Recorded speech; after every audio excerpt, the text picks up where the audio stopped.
Jeremy Shada.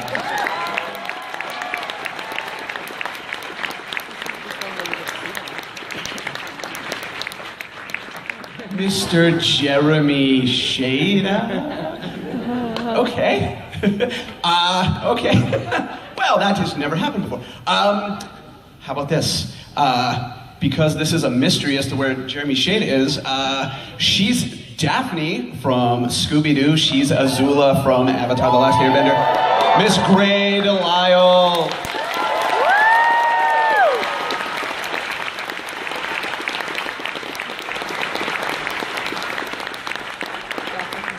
I took care of that Jeremy Shada. He won't be bothering you anymore. Do we have any anime fans out there? All right, up next, he is Natsu from Fairy Tale, Italy from Italia, and he's Spock from Star Trek Continues, Mr. Todd Haberkorn.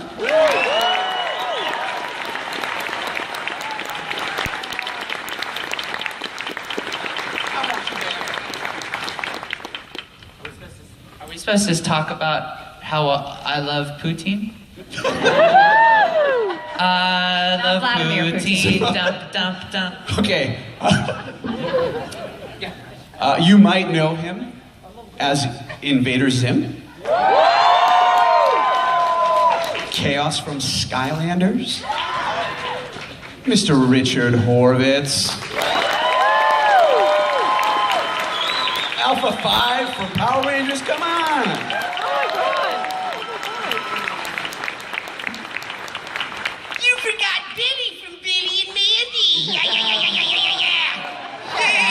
What an idiot. Go to sleep. Whatever, Mandy. You're bothering me. What a weirdo. Go pick your nose. Never mind, I'll do it. Lastly, before Jeremy finally comes, you guys ever see the movie Christopher Robin? We have Tigger. We have Pooh. We got Darkwing Duck. Disney legend Jim Cummings.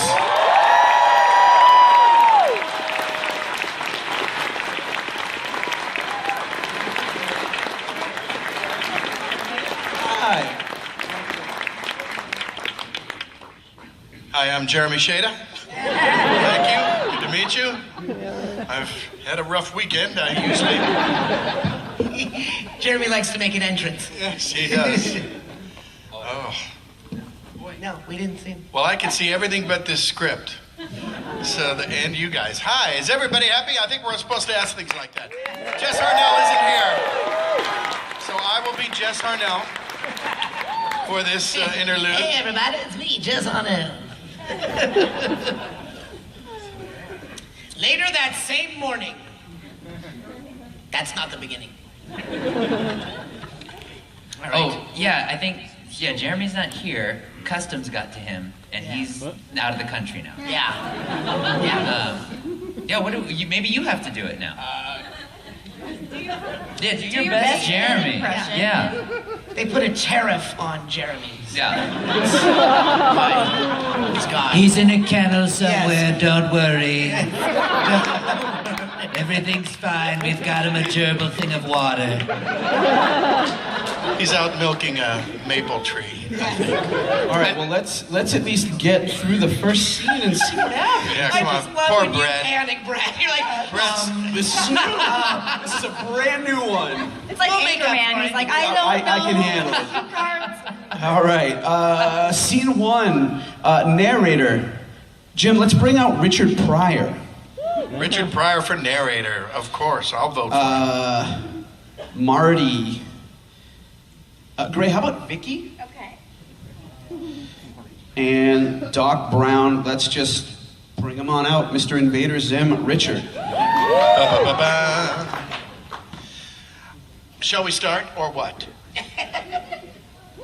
Is that a yes? he's texting. Don't you love that Brett's texting? Come on, let's all text with him, shall we? Because, we're not...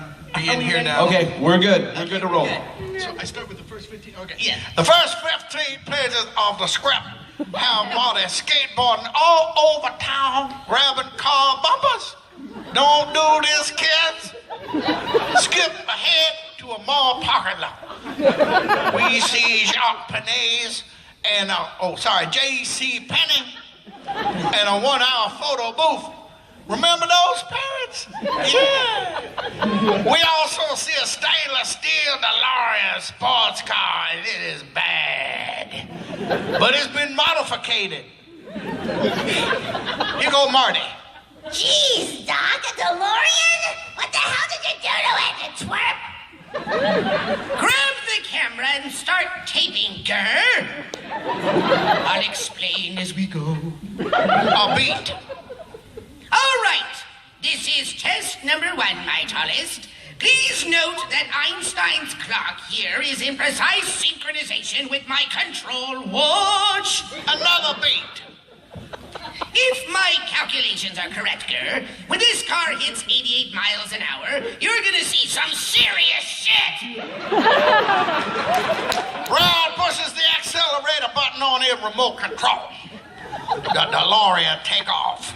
The speedometer hit 85, 86, 87, 80. Suddenly, it's engulfed by a blinding ass white glow. Never trust a white glow. And blam and shit, it's gone. Trail of fire, left this way, forget about it. Where the hell is he? He gone.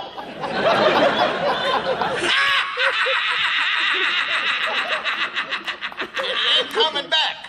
Hey, what did I tell you? 88 miles per hour. Temporal displacement occurred at exactly 1:20 a.m. and 0 seconds. Christ almighty, you disintegrated Einstein! Calm down, Gurr. I didn't disintegrate anything. The molecular structure of both Einstein and the car are completely intact. And where the hell are they?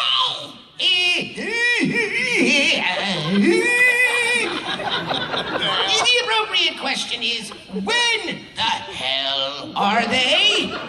You see, Einstein has just become the world's first time traveler. I sent him into the future. 1 minute into the future, to be exact. I am a genius. And at precisely 1:21 a.m. and 0 seconds, we shall catch up to him. And the time machine. Wait a minute. Yes. Wait a minute, What? Doc. What? Why do you keep calling me Gurr? Okay. Are you trying to tell me you built a time machine out of a DeLorean? Yes, I am. The way I see it, if you're gonna build a time machine into a car, why not do it with some style? Besides, the stainless steel construction made the flux disperser. Look out! Suddenly, the DeLorean reappears right where it had vanished. Brown approaches, reaches for the door handle. He touches it and recoils in pain. Sounds like this. Ah, see? What? Is it hot? It's cold! Damned cold! Brown raises the driver door and compare his watch with Einstein's. Oh, he's fine. And he's completely unaware that anything happened. As far as he's concerned, the trip was instantaneous. That's why his watch is 1 minute behind mine. He skipped over that minute to instantly arrive at this moment in time. Come here. I'll show you how it works with a lot less words. This shit is complicated. Yeah. Here is another beat. Here's a red letter date in the history of science. March 19th, 1955. What happened then? What? Yeah? What? What happened? What? That was the day I invented time travel. I remember it vividly. I was standing on the edge of my toilet, hanging a clock. The porcelain was wet. Yes, I slipped, hit my head on the edge of the sink, and when I came to, I had a revelation, a vision. A picture in my head. A picture of this. Brown points to the Flux Capacitor unit mounted inside the De Lorenzo. What? What did you call it? You're welcome. Thank you, narrator.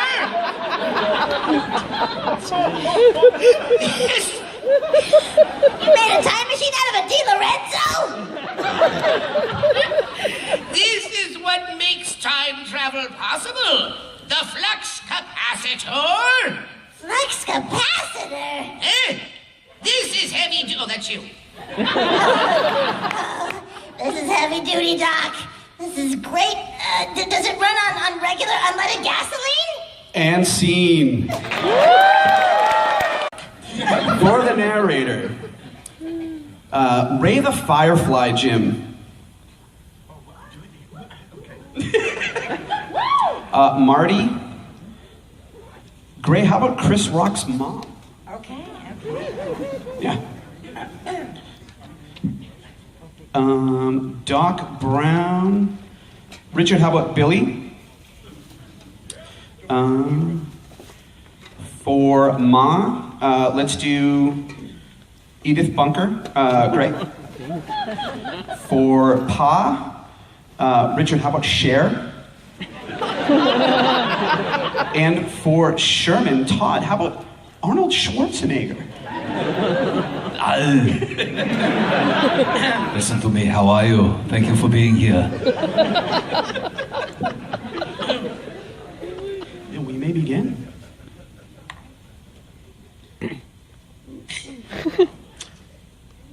Billy. Oh, no. Yeah, Brown. See, we're all really prepared up here. Can you tell that we're Ask like... what Brown can do for you. Okay. Lots of, Unfortunately, no, Marty. It requires something with a little more kick. Some plutonium. Ah, plutonium. Wait a minute. You're telling me that this sucker's nuclear? Hey.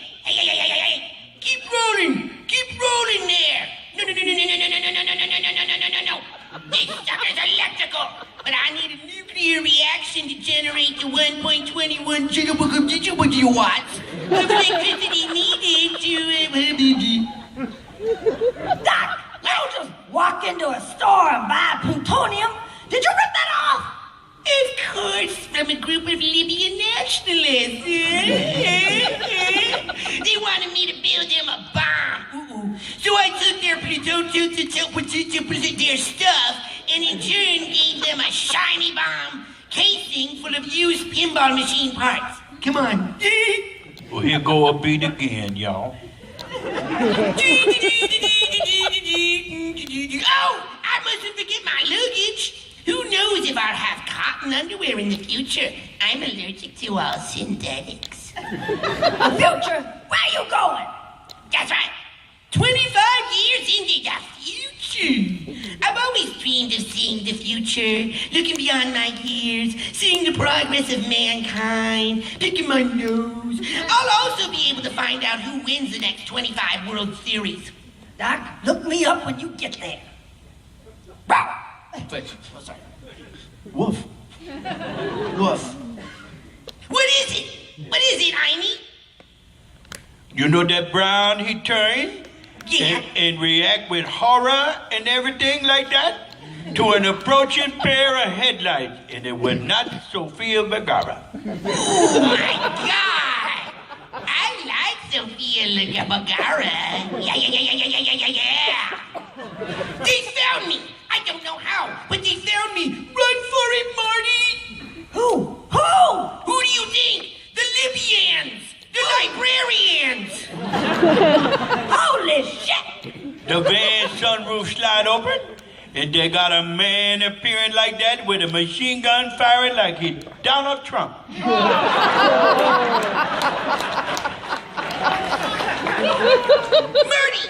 I'll draw their fire. Give me a pencil.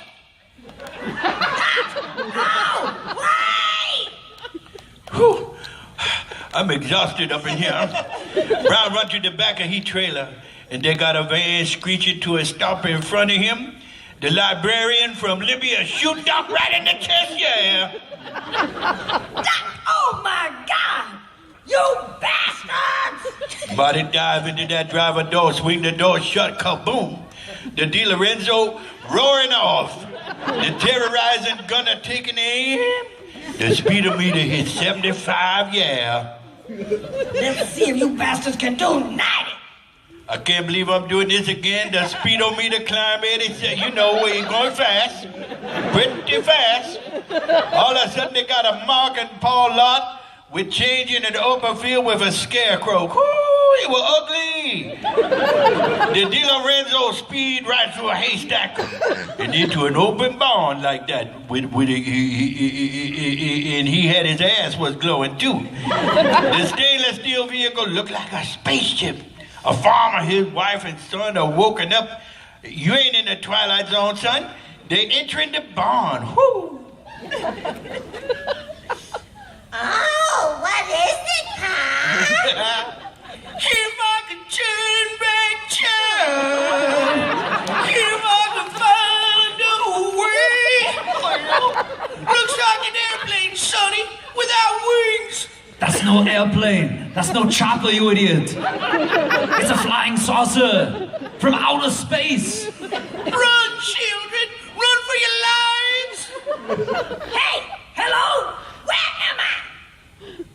Excuse me, sorry about your barn. Look, Pa, it's already mutated into human form. Shoot it, kill it now. Oh, Archie, shoot it, huh? Take that, you gypsy, tramp thief! Just as he about to identificate the barn, the DeLorenzo goes thundering out. The car spinning around that barnyard, smash it through a white picket fence, take out one of them small pine trees like that smell so good when you cut the wood. And then they find that dirt access road, they roar away. Goodbye. You space bastard! You killed one of my pens! And scene. Yes, please. And as Goldie. Gray, how about let's bring out Azula? The plutonium chamber light flashes empty. Marty hides the car and heads into town. The town square is recognizable but different, almost like it's haunted or something. Marty notices a public telephone sign on a window. He enters. Lou, the counterman, spots Marty. Hey, kid, what did you do? Jump ship? What? What's with a life preserver? I get motion sickness and I just want to use the phone. Yeah, it's in the back. Marty finds Doc's number in the phone book. For anyone wondering what that is, it's what old people used to use before Siri. Marty calls, but no one answers. Do you know where 1640 Riverside? You gonna order something, kid? Yeah. Give me a tab. Tab? I can't give you a tab unless you order something, fool! Oh, right. Give me Pepsi free. If you want a Pepsi, pal, you gotta pay for it. Look, just give me something without any sugar in it, okay? Lou gives him a look and then puts a cup of coffee in front of him. Marty looks at the bowl of sugar cubes in front of him. Yeah. Hey, McFly, what do you think you're doing? I'm talking to you, McFly, you Irish bug. Jeez. Oh, hey, Biff. Hey, guys. How you doing? Hey, guys, how you doing? Look, you got my homework finished, McFly, or what? Well, actually, I figured since it wasn't due until Monday, Hello? Anybody home? Hey, think, McFly, think. I gotta have time to recopy. You realize what would happen if I handed my homework in your handwriting? I'd get kicked out of school. And you wouldn't want that to happen, would you? Jeez, no, of course not, Biff. I wouldn't want that to happen. Hey, what are you looking at, butthead? So, how about my homework, McFly? Yeah, well, the thing is, Biff, I teach a class on masturbation, and if I'm late, they start without me. So, I'll finish that on top up tonight. I'll finish that on up tonight, and then I'll bring it over first thing in the morning. Well, it'll be the first time you had sex with someone who loves you. Yes. Not too early. I sleep in on Sundays, and I don't want to see you in here again. Yeah, okay, all right. Bye-bye. Oh, Marty slowly turns, noticing he's sitting next to his dad. How embarrassing. Oh, okay. Somebody must be George. Is Watch you. it be me. What are you on? Oh, it's still me, sorry. What? I'm sorry. You're George McFly. Yeah, existentially I am, so who are you? Oh, say, why do you let those peasants push you around like that for? They're bigger than me, for one. Stand tall, peasant. Have some respect for yourself. Don't you know if people let you walk all over them? I mean, don't you know if you let people walk all over you now, they'll be walking all over you for the rest of your life, and that throne will never be yours. Look at me. You think I'm gonna spend the rest of my life living in this slop house? Hey, watch it, Goldie! No, sir. I'm going to make something of myself, and together we can be the strongest couple in the universe. I'm going to night school, and one day I'm gonna be somebody. That's right. She's gonna be mayor. Mayor? Now that's a good idea. I could run for mayor, and then queen of everything. A colored mayor? That'll be the day! You That's wait racist. and see. You wait and see, Mr. Carruthers. I will be mayor. I'll be the most powerful man in Hill Valley, and why not? And I'm gonna clean up this town. Good! You can start by sweeping the floor! Fire Nation Lord Goldie Wilson. I like the sound of that. And scene. Yep. And then we have Stella. Jeremy Shada. Okay. Certain not appearing in this film. There you go. All right. So we're just going to roll with that. Yes, that's a good idea. Yeah. All right. All right. Let's begin. George runs out of the diner and Marty chases after him. He finds him in a tree, creeping on a girl changing in the window. George loses his balance and falls into the street as a car approaches. Marty pushes him out of the way and gets hit by the car. Later that night, Marty awakens lying in bed. Snake? Snake? Female hands place a cold compress on his forehead. Mom, is that you? There now, just relax.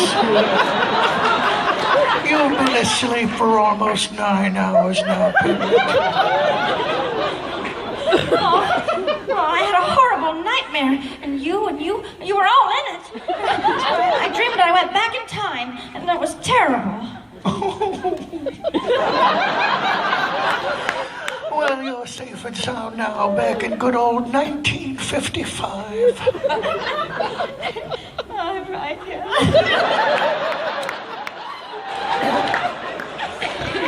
Oh, 1955? You're my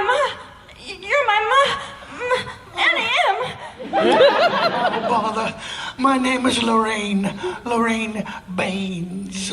Oh, yes, but you're so thin. Why, thank you. Just relax, Calvin. Somebody's got a big bruise on his little head. Oh, where are my ruby slippers and my pants? They're probably next to mine. Oh, they're on the home chest. I've never seen purple underwear before, Calvin. Calvin? Why do you keep calling me Calvin? Well, that is your name, isn't it? Calvin Klein? It's written all over your underwear. I guess they call you Cal. No, actually. Actually, people call me Marty. Well, some people call me Haynes. Pleased to meet you, Marty. Do you mind if I cop a squat right here? Oh, no, that's fine. No, good. Fine, good. Oh, that's a lovely big bruise you have there. Lorraine tries to gently, symmetrically stroke his bruised forehead. Funny though here, Marty actually banged the back of his head on the cement. Think about it. Marty moves further back on the bed until he falls off. Okay, and coming to the stage, joining us as Stella, in the middle of page 13, you know him as Finn from Adventure Time, Lance from Voltron, special guest Jeremy Shada.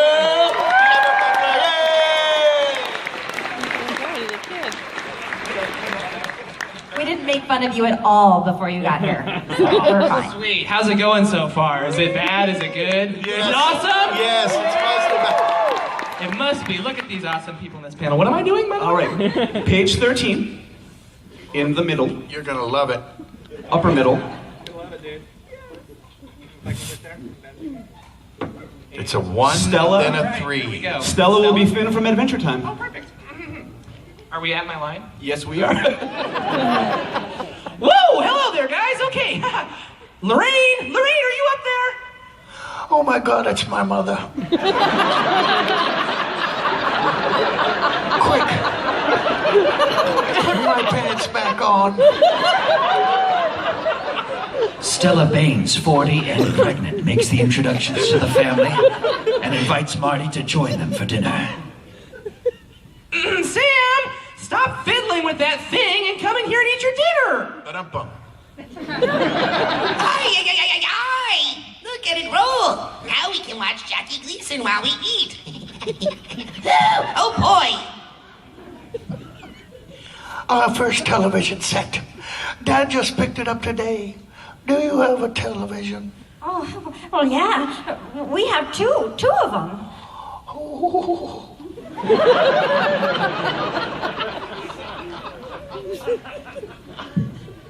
And then, And but then we're not Milton rich said, or you must be rich. Oh yeah. Wow! You must be rich.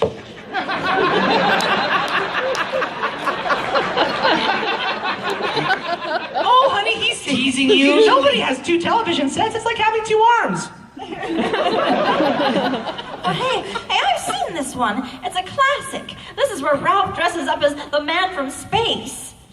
Spooty. What do you mean you've seen this? It's brand new. Well, yeah, well, I saw it once on a rerun. What's a rerun?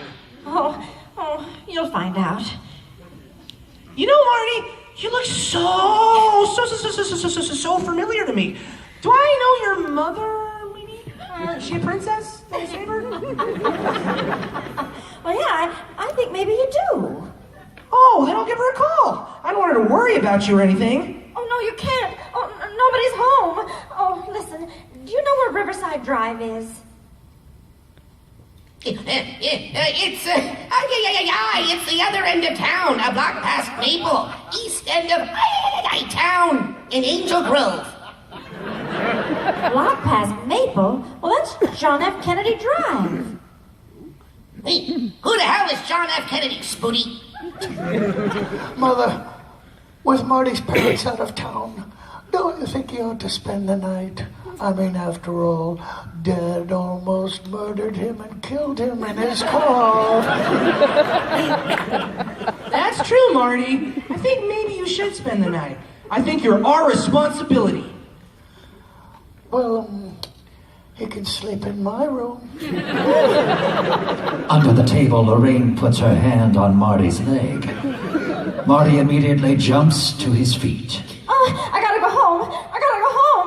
Oh, thanks very much. It was wonderful. You were all great, and I'll see you all later. Much later. He's a very strange young man, and I come from the land of Ooze, so I would know. He's an idiot. Comes from upbringing. Parents are probably idiots too. Lorraine, you ever have a kid who acts that way? I'll disown you. Lorraine sighs romantically. Oh, I'm sighing romantically. right.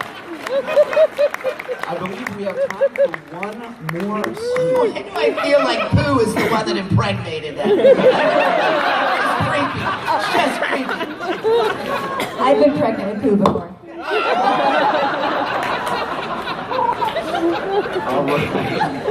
Thank you for getting that. As the narrator, Jim, we gotta bring out Tigger, please. Marty, Mandy, great. Doc Brown, Billy, Richard. As Strickland, Todd, how about Italy from Italian? Okay, that sounds good to me. You are Billy. Oh, I'm sorry, Brown, Doc Brown. George, Taz, Jim. Oh. Okay. Wait, Tigger's the narrator? And Lorraine, Jeremy, we gotta bring out Christian Bale's Batman. My personal favorite. Oh, so are we there? We are there. Oh, okay, good. I'm writing down big things like Taz. Okay. Well, Marty runs out the door to Doc's house. He convinces him he's from the future. And they figure out how to send Marty, dun dun dun, back to the future. But first, they have to set his parents up on account of because Marty's mom wants him now. Very Shakespearean, wouldn't you say? Whatever that is. We cut to Hill Valley High School like this. Whoa, they really cleaned this place up. Looks brand new. Now remember, according to my theory, you interfered with your parents' first meeting. If they don't meet, they won't fall in love, and they won't get married, and they won't have kids. That's why your older brother's disappearing from the photographs. Since we're following, unless you repair the damage, will be next. Shut up, idiot. Sounds pretty heavy. Weight has nothing to do with it, Mandy. Which one's your pop? That's him. As George walks down the hall, bouncing away, Schooners laugh at him like this. Ha ha! We're laughing at you. And some of the boys kick him right in the Patootsky. He has a kick me sign hooked on his collar. Mr. Strickland looks exactly the same way as in 1985. And he grabs him by the arm. Marty is amazed. Maybe you were adopted. That's Strickland. Jeez, did that guy ever have hair? All right, shape up, Mr. Man. You're a slacker. Do you want to be a slacker for the rest of your life? When did your mother ever see that kid, huh? I know, Doc. I guess she felt sorry for him because her dad hit him with his car. Hit me with his car. That's the Florence Nightingale effect. It happens in hospitals when nurses fall in love with their patients. Go do it, kid!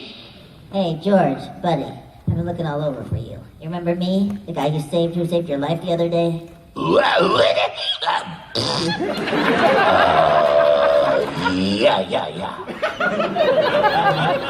Good. There's somebody I'd like you to meet.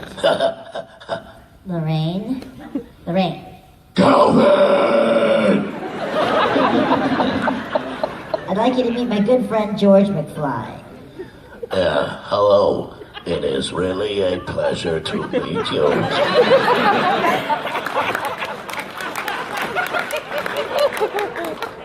So, how's your head? Oh, good. Fine. Oh man, wow, that's great. I've been so worried about you ever since you ran off the other night. Are you okay? Oh, that's the bell. Sorry, I have to go. The bat signal's calling. Oh my God. Isn't he a dreamboat? Doc, she didn't even look at him. This is more serious than I thought. Apparently your mother is infatuated with you instead of your father. Oh. Whoa. Wait a minute, Doc. Are you trying to tell me that my mother has got the hots for me? Precise. Yes! The only way we're going to get those two to successfully date is if they're alone together. So, you've got to get your father and your mother to interact. Wink, wink. You mean like a date? Yeah, that too. Well, what kind of date? I don't know what kids do in the 50s. They're your parents. You must know them, Andy. What are their common interests? What do they like to do together? Nothing. Look! There's a rhythmic ceremonial ritual coming up. Of course, the Enchantment Under the Sea dance. They're supposed to go to this. That's where they kiss for the first time. Oh, God, I hate kissing. Yay! All right, kid. You stick to your father like glue and make sure he takes her to the dance before they destroy us all! And scene.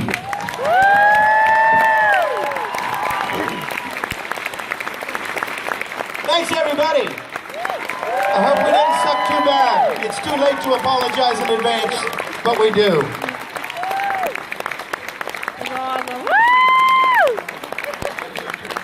And come say hi to us at our tables wherever the heck they are. If you can find us, we'll be there. 3 floors up. God bless. Thank you. Thanks, everybody.